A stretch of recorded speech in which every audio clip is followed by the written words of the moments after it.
अकादमिक मुखौटे के पीछे छिपी अल-फलाह विश्वविद्यालय की कट्टरता निर्माण फैक्ट्री। यह लेख अदिति जोशी के द्वारा लिखा गया है। अल-फलाह विश्वविद्यालय बाहर से सधा हुआ अकादमिक रूप दिखाता है, पर उसकी बंद संरचना, जनसांख्यिक झुकाव और कमजोर निगरानी यह संदेह उत्पन्न करते हैं कि क्या परिसर का माहौल खुले और संतुलित बौद्धिक विकास की जगह चरमपंथी नैरेटिव को बढ़ावा दे रहा है। शत्रुबोध, जिसे एक सभ्यतागत जागरूकता के रूप में समझा जाता है, हमें याद दिलाता है कि खतरे हमेशा खुली हिंसा के रूप में शुरू नहीं होते। वे पहले उन संस्थानों पर काबू पाते हैं जो हमारी सोच, पहचान और सामूहिक व्यवहार को आकार देते हैं।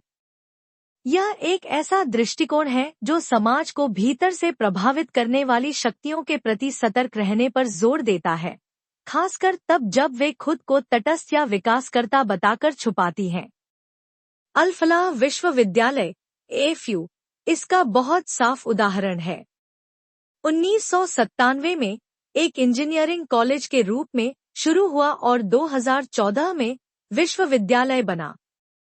NCR क्षेत्र में खुद को एक उभरते निजी विश्वविद्यालय की तरह दिखाने के बावजूद उपलब्ध जांच रिपोर्टों से यह जगह एक ऐसे ढांचे की तरह लगती है जहां पहचान की राजनीति, कमजोर प्रशासन और सामाजिक-आर्थिक कठिनाइयां मिलकर विचारों को प्रभावित करने वाला माहौल बना देती हैं।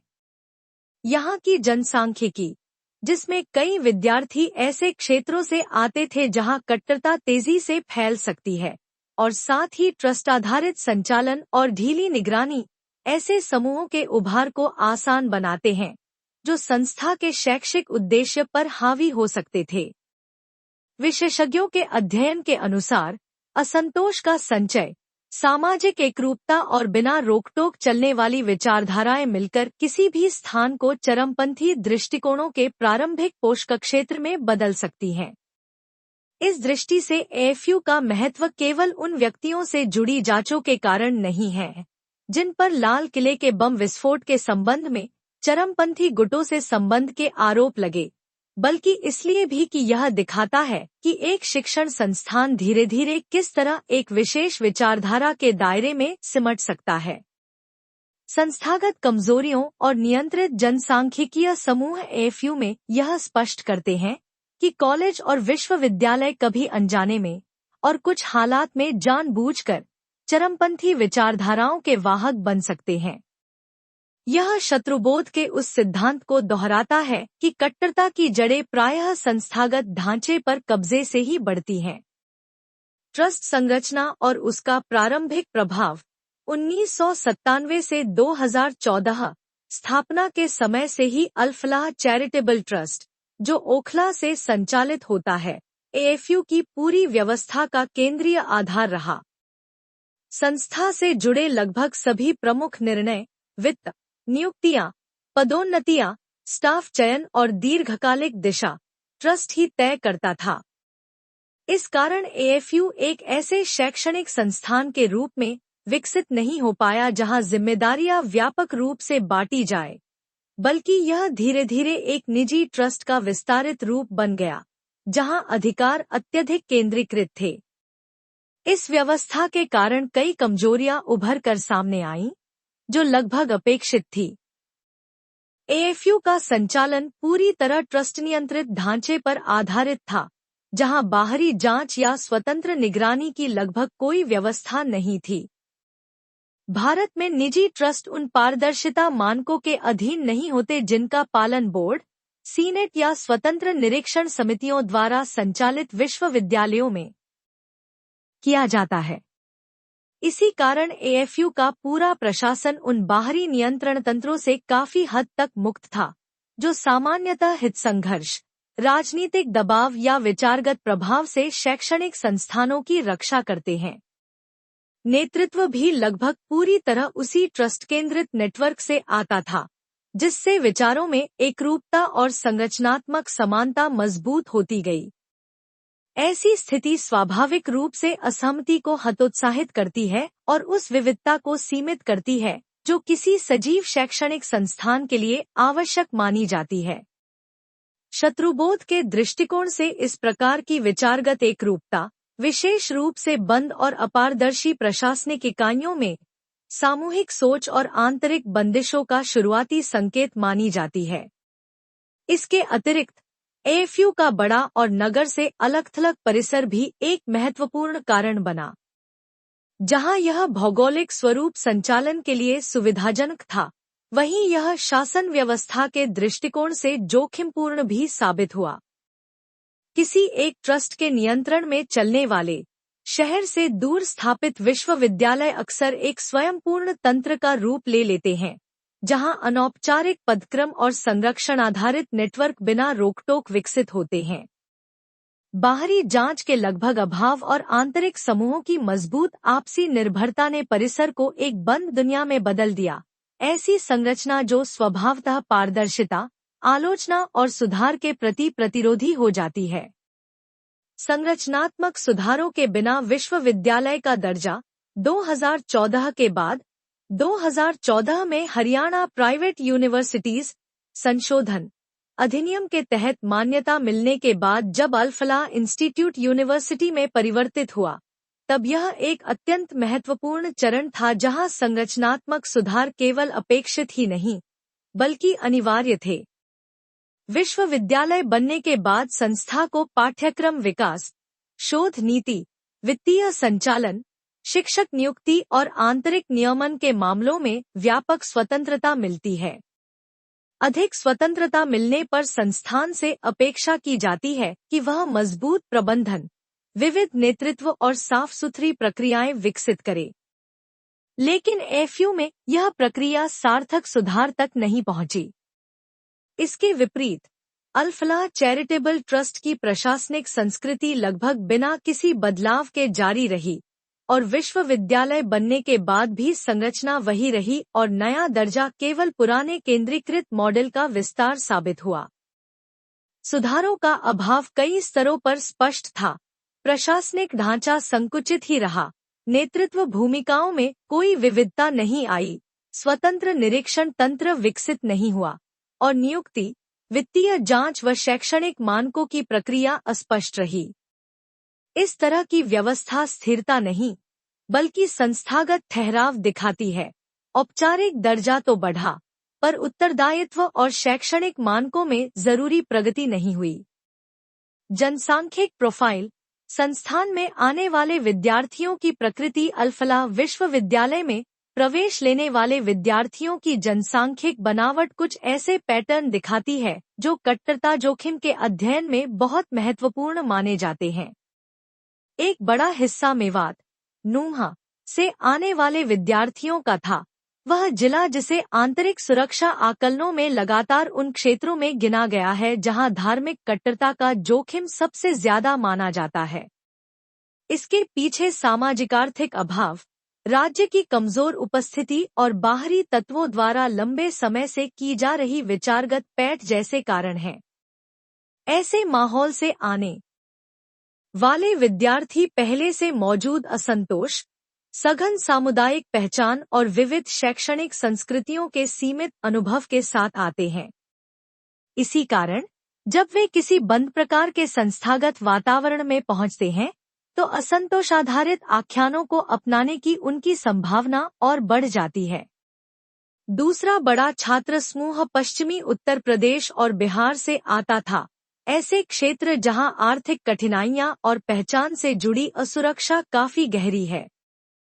कट्टरता पर किए गए अध्ययन दिखाते हैं कि आर्थिक रूप से कमजोर पृष्ठभूमि से आने वाले युवा उन विचारों को आसानी से ग्रहण कर लेते हैं जो उन्हें गरिमा, सामूहिकता या किसी बड़े समूह का हिस्सा होने का आश्वासन देते हैं, खासकर तब जब वे बंद प्रकार के साथियों के नेटवर्क और ढीली शैक्षणिक निगरानी का सामना करते हैं। ऐसे शैक्षणिक संस्थानों में जहां प्रशासनिक पारदर्शिता कम हो और मार्गदर्शन संबंधी तंत्र कमजोर हों, विद्यार्थी अक्सर अनौपचारिक समूहों पर निर्भर हो जाते हैं। यही समूह अनजाने में विचारगत सक्रियता के रास्ते खोल सकते हैं। इसके अलावा कश्मीर से आने वाले विद्यार्थियों की मौजूदगी एक और प्रकार की संवेदनशीलता जोड़ती है। लंबे समय से चले संघर्ष, अलगाववादी विचारों और निरंतर वैचारिक प्रभाव ने वहां के सामाजिक और राजनीतिक माहौल को इस तरह प्रभावित किया है कि कई युवा घटनाओं को अक्सर असंतोष और पहचान के नजरिए से देखना सीख जाते हैं। जब ऐसे विद्यार्थी किसी ऐसे विश्वविद्यालय परिसर में पहुंचते हैं जहां विविधता कम हो और वैकल्पिक दृष्टिकोणों से पर्याप्त परिचय न हो, तो विचारगत प्रतिध्वनि कक्ष बनने का खतरा बढ़ जाता है। ऐसे विद्यार्थी एक दूसरे की धारणाओं को और मजबूत कर सकते हैं और उन व्यक्तियों या नेटवर्कों के प्रति अधिक ग्रहणशील हो जाते हैं जो उनके पहले से बने आख्यानों को पुष्ट करते हैं। ध्यान देने योग्य है कि ये जनसांख्यिक विशेषताएं अपने आप में कोई समस्या नहीं है। किसी भी पृष्ठभूमि से आने वाले युवा, यदि उन्हें एक खुला और सुव्यवस्थित शैक्षणिक वातावरण मिले, तो उत्कृष्ट प्रगति कर सकते हैं। लेकिन जब ऐसे विद्यार्थी एक ऐसे संस्थान में इकट्ठा होते हैं जहां प्रशासनिक पारदर्शिता कम हो, सामाजिक अलगाव हो और नेतृत्व एकरूप हो, तो ऐसा ढांचा अनजाने में विचारगत प्रभावों को बढ़ावा दे सकता है। अंतर्राष्ट्रीय संदर्भों में किए गए कट्टरता अध्ययन यह दिखाते हैं कि बंद माहौल में रहने वाली संवेदनशील जनसंख्या 3 प्रमुख प्रभावों के प्रति अधिक जल्दी प्रभावित होती है। पहला, असंतोष सुदृढ़ीकरण, जिसमें पहले से मौजूद निराशाओं को मान्यता और बढ़ावा मिलता है। दूसरा, पहचान सक्रियण, जिसमें सामुदायिक पहचान ही मुख्य संगठनात्मक आधार बन जाती है। तीसरा, भावनात्मक प्रभाव, जिसमें एकता, सुरक्षा या धार्मिक कर्तव्य जैसी अपीलें समूह व्यवहार को दिशा देती हैं। एएफयू के संदर्भ में विद्यार्थियों की जनसांख्यिक बनावट और संरचनात्मक रूप से बंद संस्थागत वातावरण का मेल ऐसे हालात पैदा करता है जो कट्टरता संबंधी कई ज्ञात जोखिम कारकों से काफी मेल खाते हैं। विद्यार्थियों की संवेदनशीलताओं और संस्था की अपारदर्शी कार्यप्रणाली के बीच की यह अंतःक्रिया यह समझने में महत्वपूर्ण भूमिका निभाती है कि कुछ विशेष आख्यान बिना प्रत्यक्ष प्रचार के भी कैसे फैलने के लिए उपयुक्त जगह पा लेते हैं। यह इसलिए संभव होता है क्योंकि संतुलित संरचनाएं, विविध विचार विमर्श और पारदर्शी शासन तंत्र पर्याप्त रूप से उपस्थित नहीं होते। कट्टर सोच को कैसे गढ़ा गया? एएफयू में निगरानी की कमी के कारण शिक्षकों और स्टाफ का प्रभाव स्वाभाविक रूप से बढ़ गया। 2025 के लाल किला विस्फोट के बाद हुई जांचों, जिनका उल्लेख कई सुरक्षा रिपोर्टों में मिलता है, में एएफयू के कुछ शिक्षकों की गिरफ्तारी दर्ज है, जिन पर बाहरी चरमपंथी नेटवर्कों से जुड़े होने के आरोप लगे थे। इन मामलों की सत्यता अदालत तय करेगी, लेकिन संस्थागत दृष्टि से यह स्थिति अपने आप में बहुत महत्वपूर्ण है। विश्वविद्यालय जैसे वातावरण में शिक्षक बौद्धिक और सामाजिक रूप से प्रभावशाली भूमिका निभाते हैं, विशेषकर तब जब निगरानी व्यवस्था कमजोर हो या पूरे निर्णय एक ही ट्रस्ट के हाथों में केंद्रित हों। ऐसे माहौल में यदि किसी शिक्षक के बाहरी विचारधाराओं से संबंध हो, तो वह पढ़ाई, अनौपचारिक सलाह या चुनिंदा चर्चाओं के माध्यम से विद्यार्थियों की सोच को प्रभावित कर सकता है। वह छात्र समूहों, धार्मिक गतिविधियों या समुदाय विशेष से जुड़े कार्यक्रमों तक पहुंच को नियंत्रित करते हुए द्वाररक्षक की भूमिका भी निभा सकता है। यूरोप और दक्षिण पूर्व एशिया में किए गए शोध बताते हैं कि ऐसे शिक्षक अक्सर कड़ी की तरह काम करते हैं, जो अंदरूनी छात्र समूहों को बाहरी तत्वों से जोड़ते हैं, और यह प्रक्रिया कई बार प्रशासन की नज़र से छिपी रहती है। जब संस्थान में मजबूत निगरानी, सहकर्मी समीक्षा और स्वतंत्र शैक्षणिक नियंत्रण न हो, तो इस प्रकार का प्रभाव लंबे समय तक बिना पकड़े रह सकता है। एएफयू के संदर्भ में मिले कई विवरण यह संकेत देते हैं कि मार्गदर्शन कार्यक्रम, धार्मिक अध्ययन समूह और अनौपचारिक अध्ययन चक्र कई बार सामान्य शैक्षणिक सहयोग से आगे बढ़कर अन्य तरह की भूमिकाएं निभाने लगते थे। कट्टरता पर हुए शोध लगातार बताते हैं कि पहचानाधारित मार्गदर्शन, जहां सलाह और सहयोग मुख्य रूप से साझा समुदाय, धर्म या सामाजिक राजनीतिक पहचान के आधार पर दिया जाता है, विचारों को प्रभावित करने का एक बहुत प्रभावशाली माध्यम बन सकता है। ऐसे माहौल में विद्यार्थी अक्सर असंतोष को बढ़ाने वाली बातों का सामना करते हैं, जहां वास्तविक या कल्पित अन्यायों को चुनिंदा ऐतिहासिक या राजनीतिक कहानियों से और पुष्ट किया जाता है। इसी प्रकार तैयार किए गए संदेश समुदाय को घेराबंदी में दिखाने लगते हैं, एक ऐसा ढांचा जिसे शोध संवेदनशील युवाओं में रक्षात्मक या प्रतिघाती सोच के निर्माण का मुख्य कारण मानता है। समय के साथ ये विचार सीधे आदेशों के माध्यम से नहीं, बल्कि धीरे धीरे बदलते नजरिए, साथियों की स्वीकृति और मार्गदर्शक के प्रभाव के कारण गहराते जाते हैं और चरमपंथी सोच को सामान्य बनाने में योगदान करते हैं। ब्रिटेन, फ्रांस और इंडोनेशिया के विश्वविद्यालयों में इस्लामी, दक्षिणपंथी और अलगाववादी कट्टरता पर हुए अध्ययनों में भी यही पैटर्न देखा गया है, जहां पहचान आधारित मार्गदर्शन विचारगत जुड़ाव के शुरुआती चरण में एक बार बार दोहराया जाने वाला तत्व था।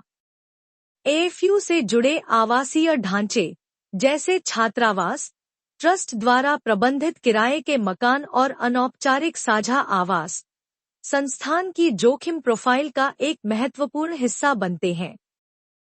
सुरक्षा अध्ययनों से पता चलता है कि शैक्षणिक संस्थानों से जुड़े ऐसे अर्धनिजी रहने के स्थान अक्सर उन जगहों में बदल जाते हैं, जहां विद्यार्थी औपचारिक निगरानी से दूर इकट्ठा हो सकते हैं। ये स्थान योजनाओं, चर्चाओं या बाहरी समन्वय के लिए ऐसा गोपनीय माहौल भी उपलब्ध कराते हैं, जो नियंत्रित परिसर के भीतर संभव नहीं होता, क्योंकि ये आवास न पूरी तरह विश्वविद्यालय प्रशासन के नियंत्रण में होते हैं और न ही पूरी तरह स्वतंत्र। इसलिए वे कभी कभी गुप्त गतिविधियों के लिए अनुकूल वातावरण प्रदान कर सकते हैं। यह प्रवृत्ति न नई है और न ही अप्रत्याशित। जर्मनी के तकनीकी विश्वविद्यालयों, मलेशिया के धार्मिक महाविद्यालयों और उत्तर अफ्रीकी छात्र आंदोलनों पर किए गए शोध में भी यही पैटर्न पाया गया है, जहां परिसर के पास स्थित आवासीय स्थानों में विचारगत प्रभाव या भर्ती जैसी गतिविधियां अधिक सक्रिय देखी गईं। सामाजिक जुड़ाव, निगरानी की कमी और साझा पहचान की भावना मिलकर ऐसे माहौल पैदा करते हैं, जहां घनिष्ठ विचारगत समूह आसानी से विकसित हो जाते हैं। नियम उल्लंघन संकेत, संस्थान में छिपी मूलभूत समस्याओं का पता 2025 में नाक ने अल-फलाह विश्वविद्यालय को कारण बताओ नोटिस जारी किया, क्योंकि संस्था पर यह आरोप लगा था कि उसने ऐसी मान्यता का सार्वजनिक दावा किया जो उसके पास वास्तव में थी ही नहीं। उच्च शिक्षा के नियमन में यह एक गंभीर उल्लंघन माना जाता है। ऐसी गलत प्रस्तुति केवल प्रशासनिक चूक का परिणाम नहीं होती, यह तब दिखाई देती है जब कोई संस्था औपचारिक मूल्यांकन में अनुकूल परिणाम न मिलने पर अपनी वैधता दिखाने के लिए गलत तरीकों का सहारा लेती है। यह स्थिति एक कमजोर अनुपालन संस्कृति को दर्शाती है, जहां वैधानिक नियमों का पालन सार्वजनिक छवि बनाए रखने की चिंता के पीछे छूट जाता है। व्यापक संस्थागत शासन के परिप्रेक्ष्य में इस प्रकार के झूठे दावे अक्सर गहरी संरचनात्मक समस्याओं की ओर संकेत करते हैं, जैसे कमजोर आंतरिक जांच प्रक्रियाएं या ऐसी प्रशासनिक व्यवस्था जो बाहरी निगरानी का स्वाभाविक रूप से विरोध करती हो। शासन क्षमता में कमजोरी का दूसरा बड़ा संकेत तब सामने आया जब एएफयू की सदस्यता भारतीय विश्वविद्यालय संघ (एआईयू) से निलंबित कर दी गई। एआईयू की सदस्यता केवल प्रतीकात्मक नहीं है, यह डिग्री समकक्षता, अंतर्विश्वविद्यालय सहयोग और संस्थागत प्रतिष्ठा का महत्वपूर्ण मानक है। अच्छी स्थिति में न होने के आधार पर निलंबन संचालन मान को दस्तावेजीकरण, रिपोर्टिंग या गुणवत्ता संबंधी अपेक्षाओं के पालन में गंभीर कमियों का संकेत देता है। ऐसी कार्रवाई आमतौर पर तभी होती है जब कोई संस्था अनेक चेतावनियों के बावजूद नियामकीय मानकों के अनुरूप नहीं आती, जिससे यह स्पष्ट होता है कि एएफयू की समस्याएं एकाकी नहीं, बल्कि व्यापक पैटर्न का हिस्सा थी।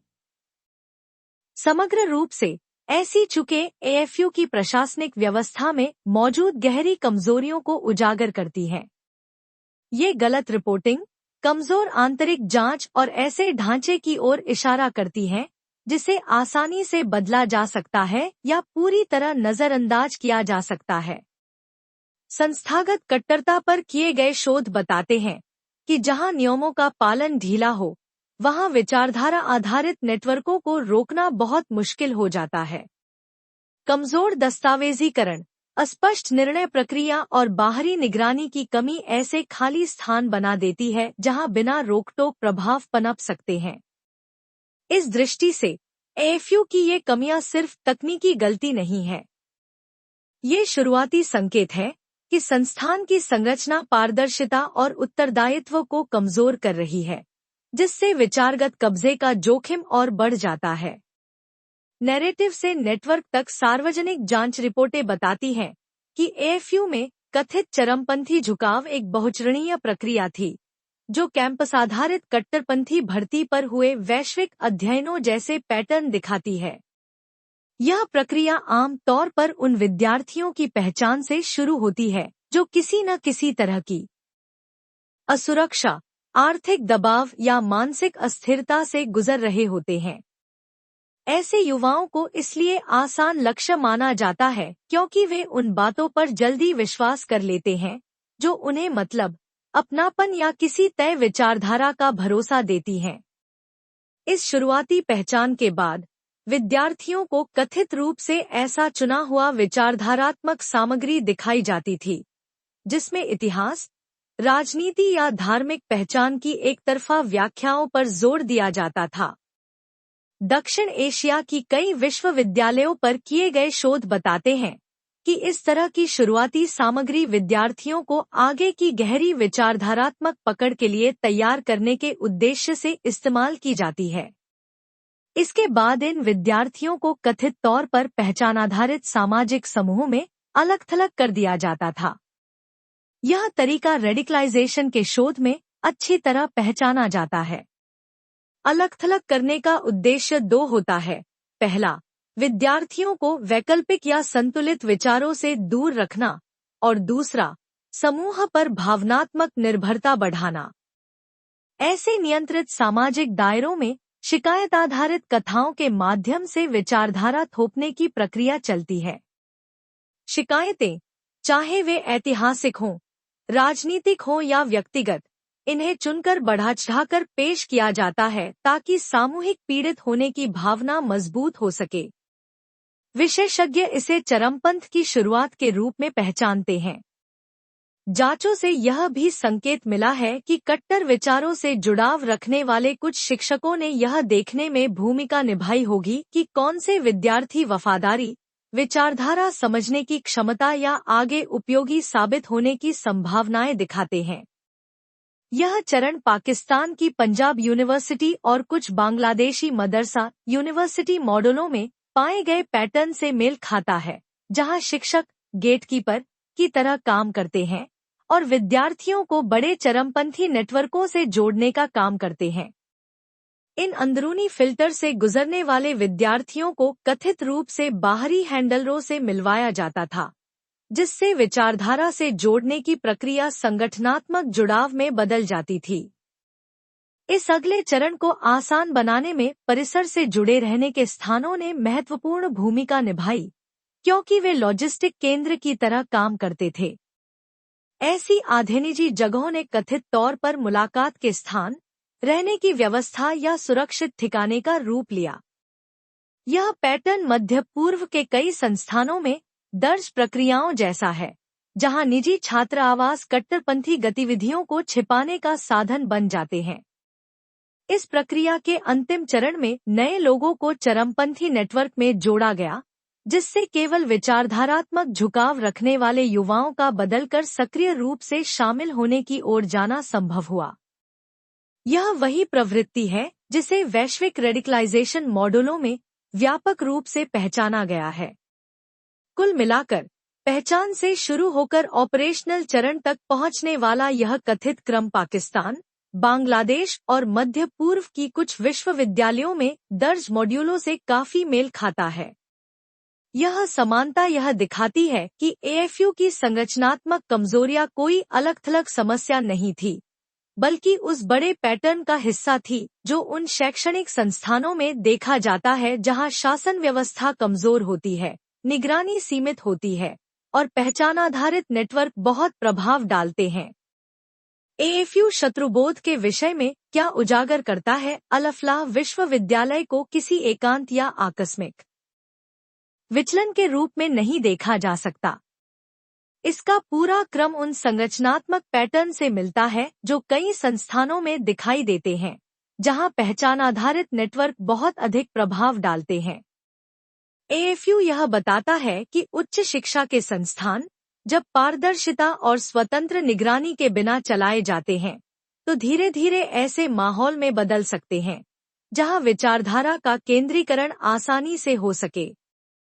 जिन संस्थानों पर किसी मजबूत पहचान समूह का प्रभाव हो जाता है, वे अक्सर अनौपचारिक शक्ति संरचनाओं के जरिए काम करते हैं और इस कारण वे नियामक संस्थाओं की नज़र में कम स्पष्ट दिखाई देते हैं।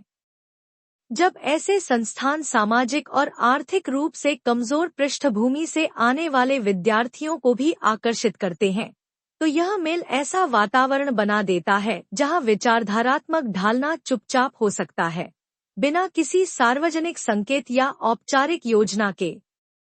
यह गतिशीलता किसी दंडात्मक दृष्टिकोण को नहीं, बल्कि इस आवश्यकता को सामने लाती है कि शैक्षणिक माहौल की अखंडता बनाए रखने के लिए सतर्क और प्रभावी निगरानी ढांचा होना अनिवार्य है। शत्रुबोध के दृष्टिकोण से एएफयू का मामला विचारधारात्मक टकराव के एक महत्वपूर्ण पहलू को सामने लाता है। संघर्ष प्रायः उन स्थानों से शुरू होता है जिन्हें सामान्यतः टकराव के क्षेत्र के रूप में नहीं देखा जाता। कक्षाएं, छात्रावास, मार्गदर्शन तंत्र, प्रशासनिक संवाद चैनल और परिसर के सामाजिक नेटवर्क वे शुरुआती स्थान हैं जहां अलग अलग नैरेटिव प्रभाव के लिए प्रतिस्पर्धा करते हैं। यदि शासन व्यवस्था में उत्तरदायित्व की कमी हो, तो यही छोटे छोटे क्षेत्र धीरे धीरे खुली कट्टरता से पहले होने वाली विचारधारात्मक तैयारी का माध्यम बन जाते हैं। इस कारण शत्रुबोध संरचनात्मक सतर्कता, शुरुआती संकेतों की पहचान, निगरानी तंत्र को मजबूत करने और ऐसे शैक्षणिक वातावरण को बढ़ावा देने पर जोर देता है जहां पारदर्शिता, विचारों की विविधता और जिम्मेदार नेतृत्व विचारगत अधिग्रहण के विरुद्ध सुरक्षा कारक के रूप में कार्य कर सकें। एएफयू का पैटर्न भारतीय सभ्यता के सामने एक गंभीर चुनौती को उजागर करता है: शिक्षा का राजनीतिक और वैचारिक हथियारीकरण। इतिहास यह दिखाता है कि सभ्यताएं सबसे अधिक तब नहीं टूटीं जब बाहरी खतरे बढ़े, बल्कि तब कमजोर हुईं जब अगली पीढ़ी को तैयार करने वाले आंतरिक संस्थानों से समझौता किया गया। जब शैक्षणिक स्थान खुलकर या छुपे रूप में भर्ती के क्षेत्रों में बदल जाते हैं, तो वे केवल सुरक्षा को खतरे में नहीं डालते, वे उस सांस्कृतिक निरंतरता को भी तोड़ देते हैं जिसे शिक्षा का तंत्र सुरक्षित रखने के लिए बनाया गया था। चुनिंदा नैरेटिव, पहचान आधारित लामबंदी और शिकायतों को बढ़ा चढ़ाकर प्रस्तुत करने की तकनीकें युवाओं को प्रभावित कर सकती हैं।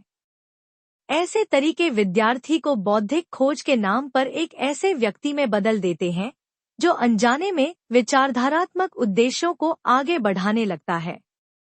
जो उभरकर सामने आ रहा है वह केवल कानून व्यवस्था के लिए खतरा नहीं है, यह एक सभ्यतागत जोखिम भी है जहां भारतीय ज्ञान परंपरा के मूल, जैसे प्रश्न पूछना, विभिन्न विचारों का मेल करना और बहुलवाद, उन विचारधाराओं के सामने कमजोर पड़ने लगते हैं जो उन्हें संकुचित या नकारने की कोशिश करती हैं।